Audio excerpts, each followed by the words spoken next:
It's a rare bit of sunshine between the rain in England today, and I think we fixed the fuel leak on that car, and we're just going to see if we can identify a rattle on another 280SL. This 1976 280SL up on the ramp, and the issue with it is when you're driving over a bumpy road or changing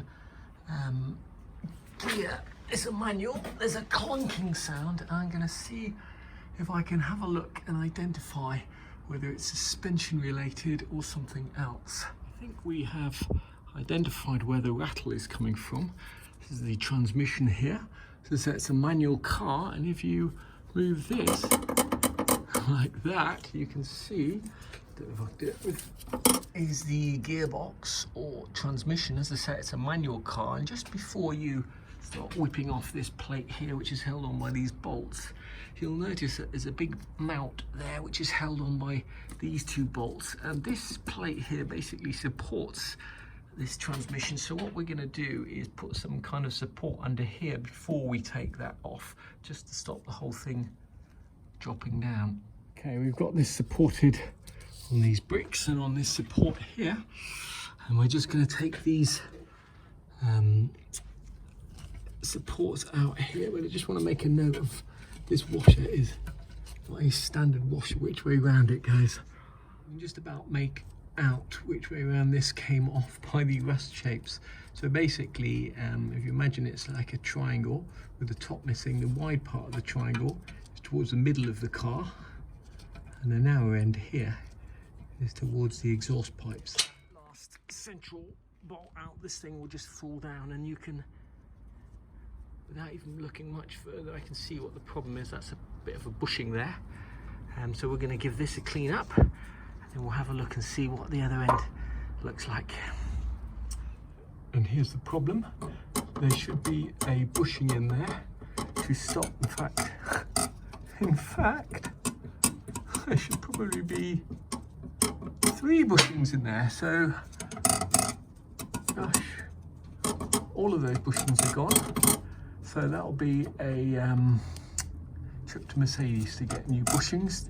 These clips will just come off, the bushings should just slip over, and that'll stop that rattling and that horrible clunking, hopefully. I'm not a great fan on cars with underseal. Is once the moisture gets in under the underseal, you can see all this bubbling here.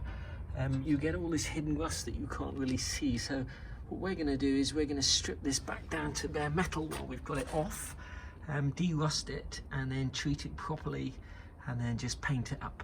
And hopefully while we're doing that, the parts from Mercedes will have arrived.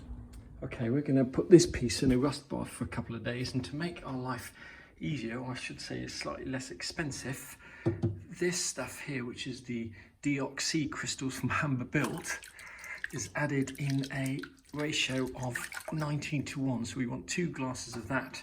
We've basically got 2 times 19 glasses of hot water in there, and then we're going to put in lots of 2-litre water bottles in here to raise the level up to here, and then we're just going to spin that round and do the other side. And mixing up your own rust remover is much cheaper than buying it ready mixed. This bag here costs about £40, and it will go an awful long way. So we just used 2 glasses that size for a big piece, and we're going to mix that in, make sure it's all dissolved, then put the metal piece back in. Days in the rust bath, we're just left with these little bits of rust here, which will just come off quite easily now with a wire brush or wire wheel. Just using a rust bath and an electric drill with a wire wheel on it. Took a little bit of time, but where we had really deep pitted rust on here,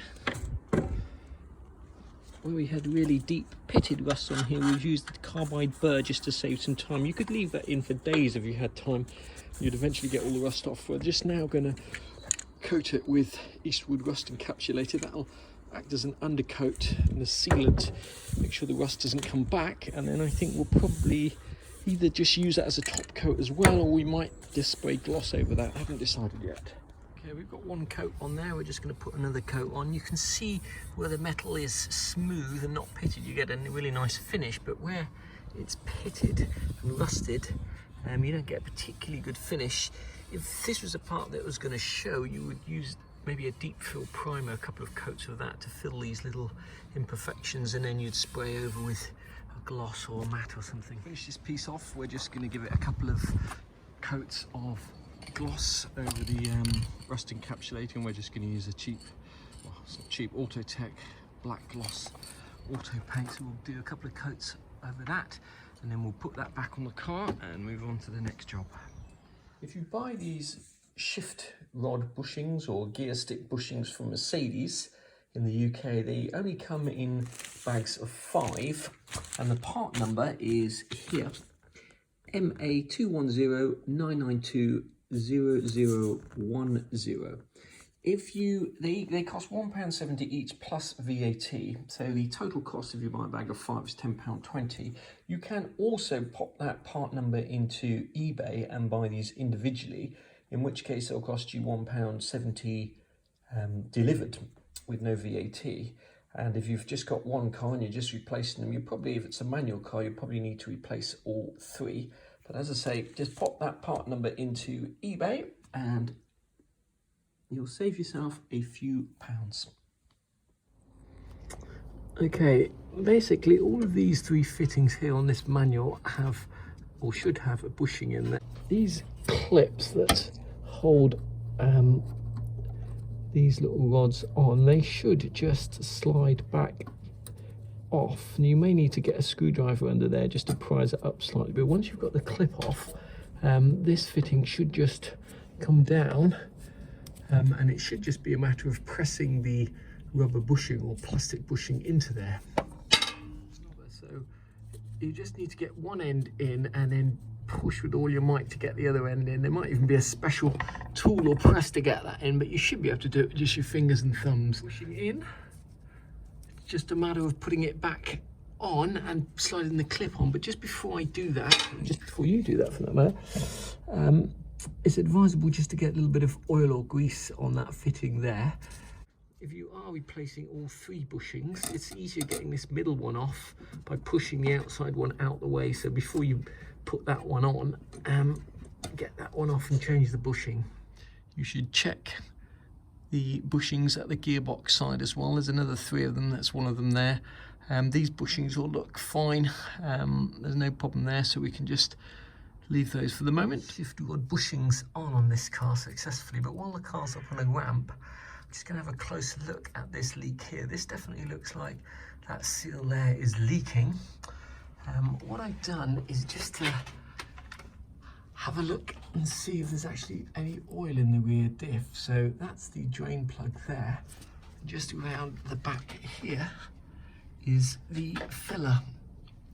And I've just taken that out just to test, and you can see that actually there is oil in there, because when I took that out, oil came out. So it's not critical, but that we get that sorted out. But it's definitely something that I'm going to be addressing in another video, is how to take that off, or at least replace that seal. I've never done it before.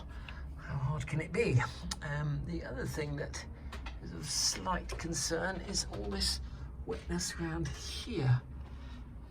I would imagine that rather than being from here, is actually coming from the axle. So we'll have a look at that as well while we do the rear diff. We'll have a look at the rear axles as well, but as I say, I'll save that for another video.